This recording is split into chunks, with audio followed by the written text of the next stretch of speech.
What's up, legends? Welcome back to Tales of the Famous, the channel that uncovers the hidden truths behind the icons, the stories whispered in dojos and never shouted on screens. If you're new here, hit that subscribe button and turn on notifications right now, because every week we reveal moments that shaped history but stayed in the shadows. Today, we're stepping into the quiet bond between two martial arts titans, Bruce Lee and Chuck Norris. Two men who didn't just fight on screen. They sparred in private, exchanged philosophies in empty gyms, and built a friendship rooted in mutual respect. For decades, rumors swirled. Why did so many Hollywood actors avoid working with Bruce Lee? Was it ego, arrogance, fear of being overshadowed? Chuck Norris, now 85, has carried those memories with the same discipline he brought to 6 undefeated world karate championships.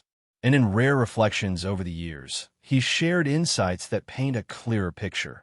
One of awe, authenticity, and the intimidating power of true mastery. This isn't sensational drama.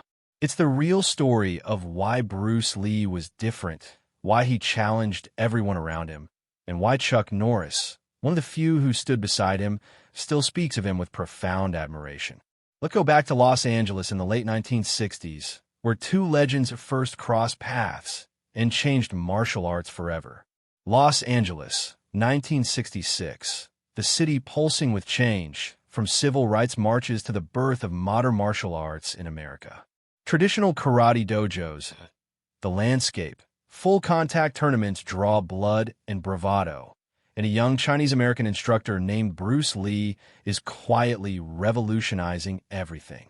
He's fresh off the Green Hornet as Kato, but his real work happens off-screen, teaching private lessons to stars like Steve McQueen and James Coburn, developing what will become Jeet, a fluid, no-nonsense philosophy that discards rigid forms for whatever works.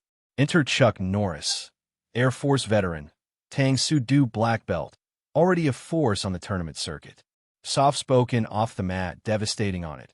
High kicks like thunder, precision that wins him the professional middleweight karate championship 6 years straight from 1968. Their paths cross through the tight-knit martial arts community. Mutual friends, shared demonstrations at Ed Parker's International Karate Championships. No grand introduction, no rivalry spark.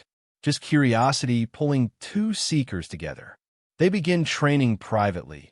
Empty dojos after hours, backyards under California stars, sometimes Norris's home gym. No crowds, no ego, just exploration.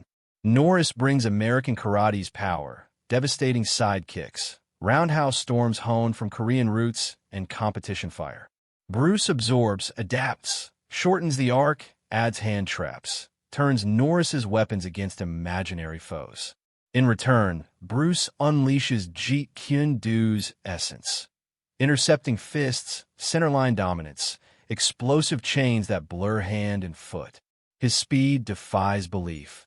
Nerves firing faster than thought, reading intent in a shoulder twitch. Norris, no slouch in power, finds himself outmaneuvered not by force, but flow. Early sessions favor Norris's kicks. Bruce watches, learns, evolves. Weeks in balance tips, Bruce incorporates, innovates, leaves Norris marveling at the adaptability. But sessions transcend technique. Hours stretch into philosophy. Limitations of styles, psychology of fear, ego's trap in combat. Bruce preaches formlessness, be like water, flowing around obstacles, not crashing through. Norris, grounded in structure, finds resonance, truth over tradition. They debate Wing Chun's close quarters versus karate's distance, boxing's jab versus fencing's lunge. Bruce's mind captivates as much as his fists, sharp, probing, always 10 steps ahead. Norris later reflects, Bruce fought not to dominate, but illuminate, exposing weaknesses gently, building better warriors. Their bond deepens, respect mutual, rivalry absent. Bruce sees in Norris a worthy peer, one who grasps evolution. Norris sees in Bruce a visionary, redefining the art. By late 60s, Bruce's Hollywood frustrations mount. Typecast as sidekick, roles caged to stereotypes. Invitations to co-star ignored, auditions ghosted. Not overt racism, always subtle unease. Bruce's intensity unsettles. On sets like Green Hornet, his real speed tags stuntmen accidentally. Light contacts from miscues, but enough to bruise egos. Stunt coordinator Jean LaBelle notes, Bruce pulled punches, but authenticity demanded contact. Some doubles balked, fearing exposure beside the real deal. Hollywood thrives on illusion. Wires, edits, doubles masking limits. Bruce? Pure. No fakes, no slows. His presence demands elevation or retreat. Actors whisper, too fast, too real, too demanding. Refusals pile, not hatred, intimidation. Bruce disrupts comfort. Excellence exposes pretense. Chuck, one of few unafraid, stands firm. Their friendship weathers. Bruce invites Norris to star in his passion project, writing/directing debut. 1972, Rome, eternal city of empires fallen, now stage for a new clash. Bruce leads the way of the dragon, released as Return of the Dragon in the West. His vision fully unleashed. Write, direct, star as Tang Lung, humble visitor defending family restaurant for mobsters.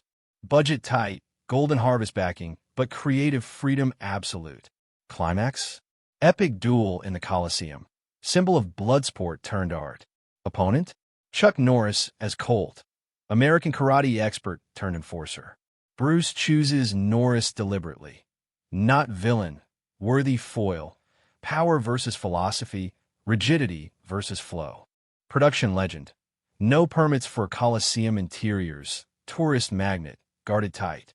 Crew bribes guards for 1 hour at dawn. 60 minutes to capture immortality. No safety nets, no doubles. Real athletes in real space.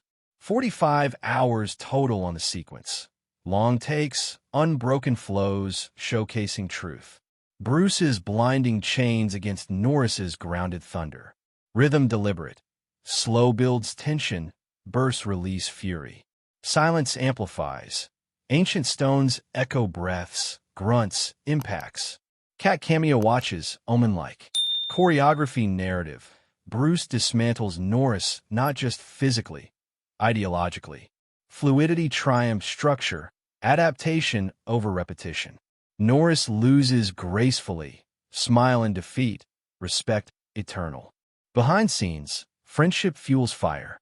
Norris flies in last minute, replacing another. Embraces challenge. No ego, Bruce directs with precision. Norris executes with power. Hairpull moment reel. Norris grabs Bruce's chest hair mid-throw. Accidental, but kept for honest.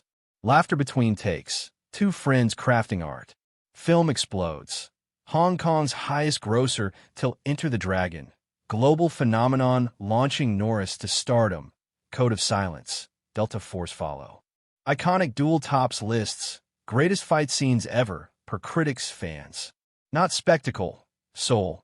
Mutual reverence in every block strike. Chuck's reflections years later. Bruce superior in real contest. He'd have beaten me. Not concession. Truth from experience. Sparring shifted. Bruce adapted Norris's kicks. Turned strengths to setups. Mind unbeatable. Fought survival. Dissolved ego. Critics?